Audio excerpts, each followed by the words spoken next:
We were completely robbed of the ultimate Boy Meets World sequel. Girl Meets World didn't just fall short, it felt like corporate AI slop. The new characters were totally uninteresting, boring, and missing that true emotion that Boy Meets World once had. And the legacy guest appearances, massive letdowns. They didn't feel like the same people anymore, it felt very disconnected. But instead of that synthetic Disney version, imagine a show centered around the most forgotten character in the entire franchise, Morgan Matthews. A sequel where Morgan takes center stage. Eric Matthews is her hilarious unorthodox teacher, Jonathan Turner is a principal trying to control him, and Frankie, the once school bully, is actually now the school librarian. All of them walking through the hallways of newly renamed George Feeny High School. This is the version of the show we actually deserved. To really make Girl Meets World work, the show would have had to have started around 2001 to 2003. This would have been the peak time to actually perfect Girl Meets World. Too much time had passed if you look at when Boy Meets World ended in 2000 and then the startup of Girl Meets World in 2015. Times had changed and the show just lost its magic. Now look, I know centering a whole show around Morgan doesn't sound super interesting at first. She was mostly a background character who literally vanished for episodes at a time. But that is exactly why it could have worked. Because Boy Meets World, when it worked, it wasn't because of a sterile sitcom formula. It was because the world around them was living, breathing, and felt like it had a soul.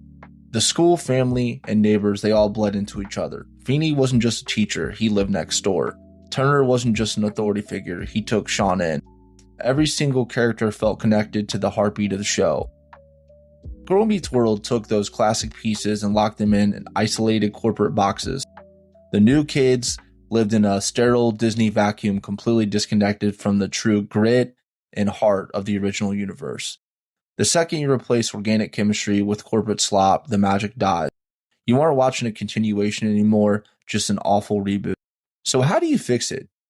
You keep the canon exactly how it left off. Courtney and Topanga are in New York, living their lives. But back home in Philly, Morgan Matthews is the absolute center of the story. She carries the Matthews family legacy, but she's on her own trying to navigate her own life, school, and friendships. And you don't build a new universe for her. You let the original Philadelphia universe naturally mature around her, starting with the very building she walks into every morning. John Adams High is gone. In its place stands George Feeny High School, a permanent tribute to the men who shaped all of their lives. First, Eric Matthews doesn't become a wacky, far-fetched politician.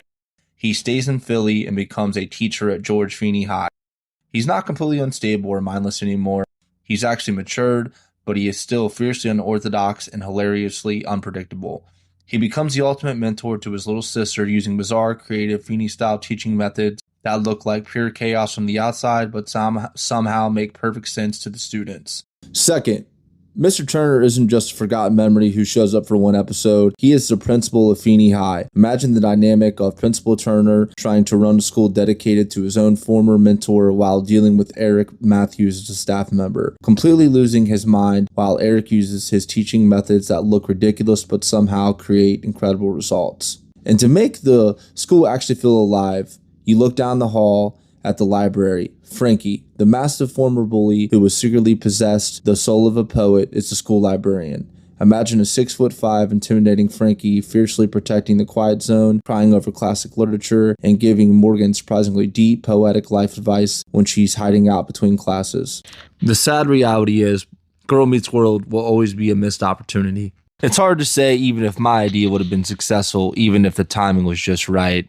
But if they could have just captured a glimpse of what Boy Meets World was, I think we can all agree the show would have had tremendous success. If any other 90s kids out there enjoyed this video, had any similar ideas for what Girl Meets World could have been, let me know, friends. I appreciate you.